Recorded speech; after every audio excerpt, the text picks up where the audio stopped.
Do you value your people? Yeah, that sounds like a stupid question, right? Of course you do.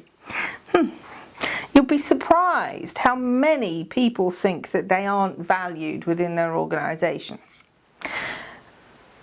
And did you know, though, that people are the key to change failing or succeeding? It's not the technology that will drive change or that will ensure the success of change. Technology is only ever as good as the person that's programmed it, or as good as the person that uses the technology. And if that person is not feeling valued, if that person is not feeling motivated or has very low morale, then how good do you think their programming will be, or how effective or efficient do you think their contribution to the success of the organisation as a whole will be? Not very. In this particular topic, I want to look at the subject of organisational change management, and I find it incredibly refreshing, and I find it very heartening that more organisations nowadays are looking at organisational change management and understanding the importance of the people aspect to IT. In fact, organisations around the globe nowadays are starting to put in post organisational change managers. These are people that are responsible for the success of not just transformational change, but also for ensuring that morale remains high. Put simply, organisational change management is an approach for managing people's side of change. It considers the effect of change on people and on their culture and on their attitudes. And organisational change management also seeks out sources of resistance. In other words, we actively look for those people that are against any particular change, or those people that have a negative attitude within our environment. Not so that we can take them outside with a baseball bat, but so that we can actively find out what it is that's causing that negative viewpoint and do something about it to make a positive impact. So it requires people with the right sort of soft skills in order to be able to implement OCM, Organisational Change Management. And it also requires senior management to accept that organisational change management is key to the success of any change. You can't just drag people along kicking and screaming with any change. I've already said you're not going to be efficient and you're not going to be effective. You have got to ensure that you empower people, you get them involved in the change, that you're not just overcoming resistance, but you're getting support from those people that are resisting. We have to ensure that not only are we able to identify those sources of resistance, but that we can do something about it as well. Okay. So one of the things that's mentioned on the screen in front of you is about visible, ongoing sponsor and management commitment to organisational change.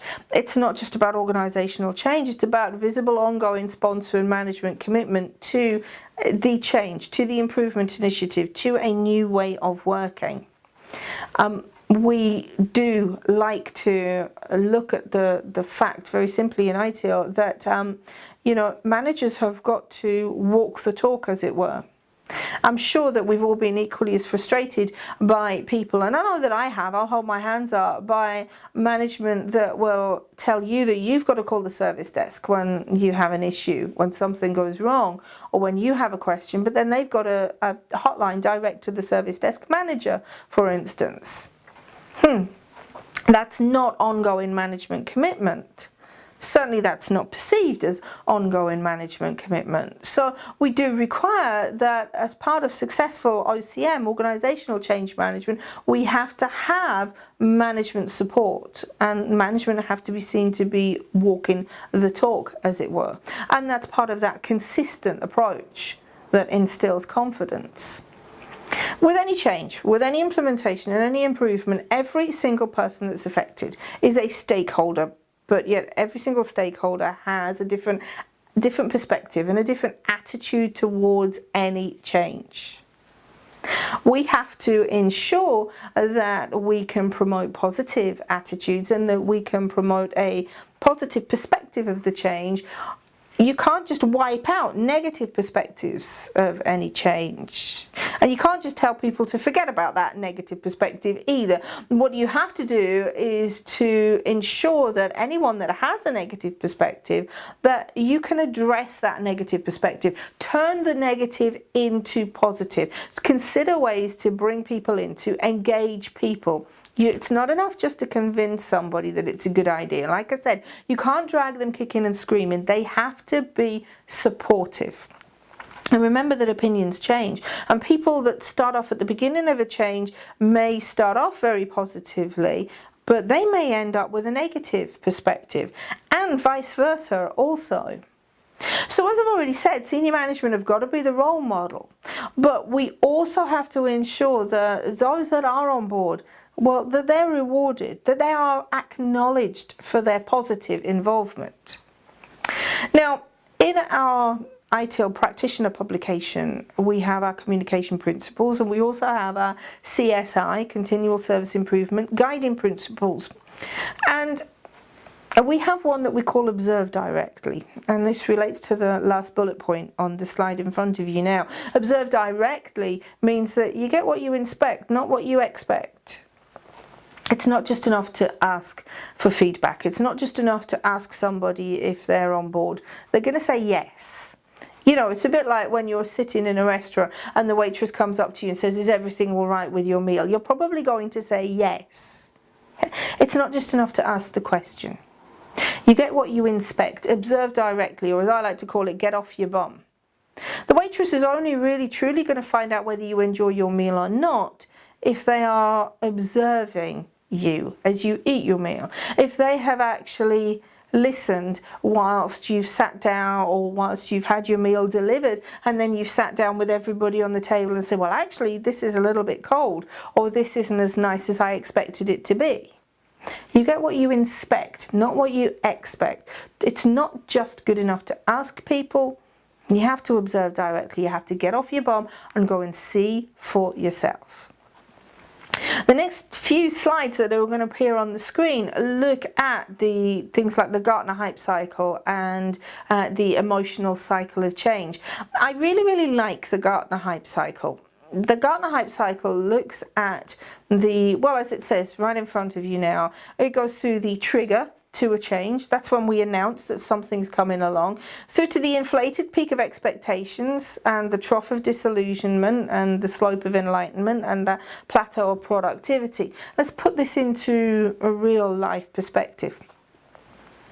There's a certain organisation out there in the big wide world that's very good at launching products on a regular basis, and I can honestly say that when the technology trigger or the launch came out a few years ago for a certain type of wearable technology, I was the person that expected so much from this wearable technology. I expected that it was going to wake me up on a morning, it was going to make my tea and my breakfast, it was going to walk the dog for me, it was going to do absolutely everything. And then the launch date came, and I went and I got my piece of wearable technology and found that actually it might be able to do all of those things, but the simple fact of the matter is that I can't see it because I'm getting old and I need to use my glasses in order to see anything that small.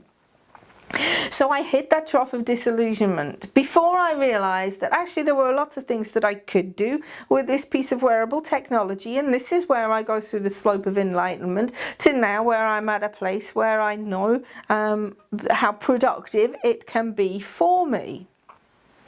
What we've got to do when we implement any new process, new technology, is ensure that we don't have inflated expectations out there in the big wide world amongst all of our stakeholders. And so therefore, if the expectations are not inflated, then we reduce that trough of disillusionment. We want to get from technology trigger through to plateau of productivity as efficiently as possible without any of the peaks and troughs. So we want to be realistic when we set our expectations. And that will help with organisational change management.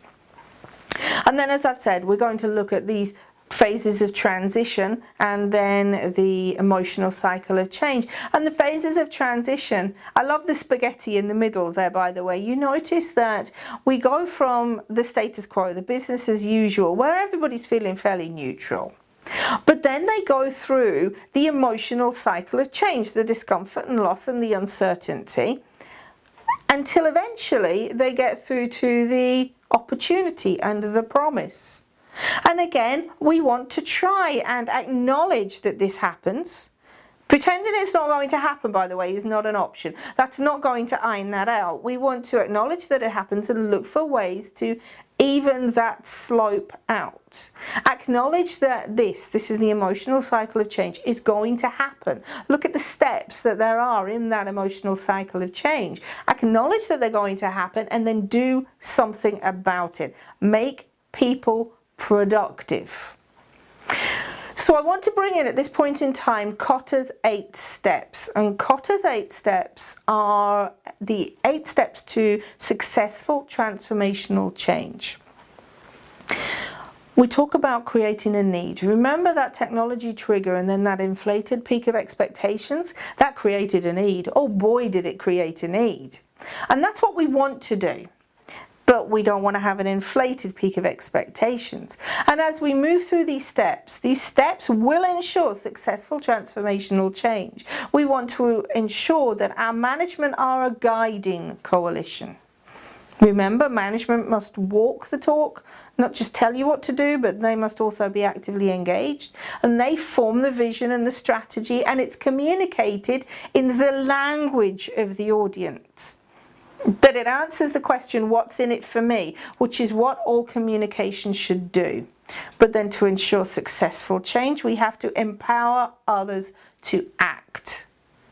It's not just enough just to give them tasks, we have to give them responsibility. We have to empower others to act.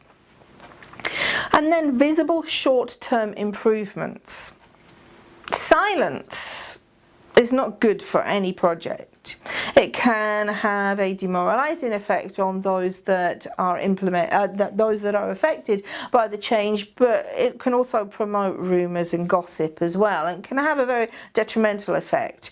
So we want visible short-term improvements, visible short-term improvements.